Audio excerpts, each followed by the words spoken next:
everyone. My name is Natalie Campbell, and I'm a junior here at Farragut High School. I've been leading the Spread the Word to End the Word campaign for the past 5 years at Farragut schools. As mentioned before, this campaign is all about educating people as to what they're really saying when they use the words retard and retarded.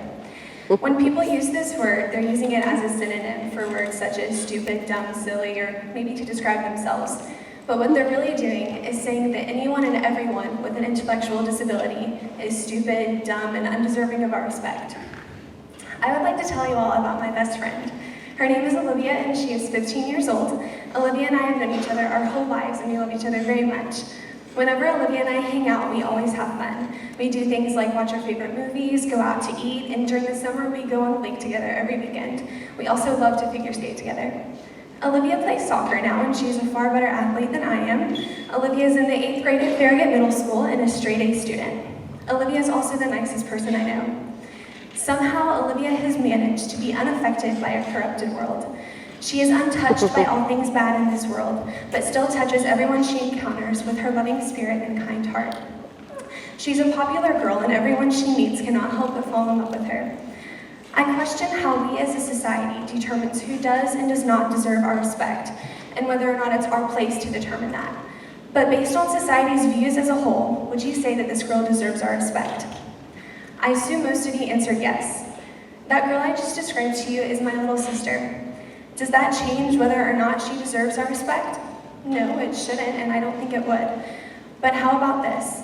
That little girl I just described to you has Down syndrome, meaning she has an intellectual disability. Now, do you think she deserves less respect? We can all sit here and say, well, of course she still deserves our respect. Who would say otherwise? But let's be honest, not everyone thinks that, and very few people act like that. Unfortunately, Olivia and others with intellectual disabilities are treated with less respect than their peers without intellectual disabilities. As we have just seen, there really is no reasonable cause for this. Olivia is just like every other 15-year-old girl. A lot of times when we think about who is deserving or undeserving of our respect, we think in terms of character, who they are as a person. So if we're judging by these standards, shouldn't we consider these pure, kind-hearted people as deserving more respect than their sometimes very mean peers? It is puzzling to me why in actuality this is the other way around. These kind, pure-hearted people are treated with far less respect than their sometimes very mean peers. So let me tell you a little bit about Olivia. If I had to make a list of people or things I love the most, God would be first and Olivia would be second. She is the most important person in my life. My relationship with Olivia and how she has affected my life is a rather interesting one. On one hand, having a sibling with Down syndrome has caused me to mature at a much quicker rate than my peers. Having Olivia in my life has certainly caused me to worry more and think about things more and take life a little more seriously than I should at times. But on the other hand, Olivia's very presence teaches me how to live. She has taught me how to stand up for what I believe in, and frankly, how to believe in something at all. She gives me a passion and a love for things that I don't think I would have if it wasn't for her. She continues to teach me how to forgive people and how to be an all-around better person. She changes the way I think, and that is such a beautiful thing. When I was younger, I used to wonder if God placed me in Olivia's life, or if he placed Olivia in my life. But when I look back at my life and who I am, I can undoubtedly say that God placed Olivia in my life to shape and mold me with her small, precious little hands into the person I am today. I shudder at the thought of who I would have become without her. For a moment, I would like us all to imagine what life would be like if we had an intellectual disability. I will take us through a series of events that may seem a little extreme, but I can assure you they are not. So starting from day one, you were just born. The doctors notice there is something different about you. You have low muscle tone and you're not crying. They take you to run some tests and find out that you've been born with Down syndrome. Fast forward 2 years. You still cannot walk because of that low muscle tone. You still cannot talk like other babies your age. Fast forward 2 more years. You just moved into a new house. You and your sister are outside playing when new neighbors come to introduce themselves. You invite the 2 little girls to play with you, but instead, they laugh and take off running and screaming in the other direction like they've just seen a monster or something of equal repulsion. Fast forward 2 more years. You're 6 years old, and while other children have mastered potty training, you have not. Fast forward 1 year. You are 7 years old and on the playground. No one wants to play with you because you're the weird kid. Fast forward 3 years. Nothing really has changed. You've had several life-threatening surgeries and MRI searching for brain tumors. Kids are still making fun of you and won't play with you. Fast forward 3 more years. You're walking down the hall when a kid comes up to you one day and draws an L on your forehead for loser. Now tell me how that makes you feel. Tell me you don't feel disrespected and looked down upon. Tell me you don't feel like a less valued member of society. Now tell me how on earth that could possibly be right or just, because I have no idea. Tell me, who are you to make fun of anyone, but especially someone who cannot defend themselves? Who are you to make fun of someone who finds so much joy in a music cube, for example? It's just a child's toy, nothing extravagant, but he will hold it and dance with it with a smile so big you wonder how it even stretches across his face. Who are you to make fun of someone who finds so much joy in music? She will sit with you and listen and sing the most beautiful notes you've ever heard in your life. Who are you to make fun of my sister? My sister, who has more joy and kindness in her pinky finger than most people do in their entire body. Who are you to make fun of people who cannot defend themselves?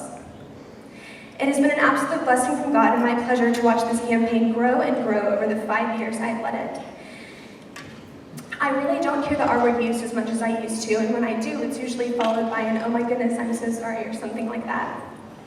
So when I heard the R word used just the other day, it shocked me in a way I did not expect it to. As I've gotten older, I have become tougher, if you will, against this word. I have learned how to not let its sting stick with me for too long. But this time it was different and unexpected.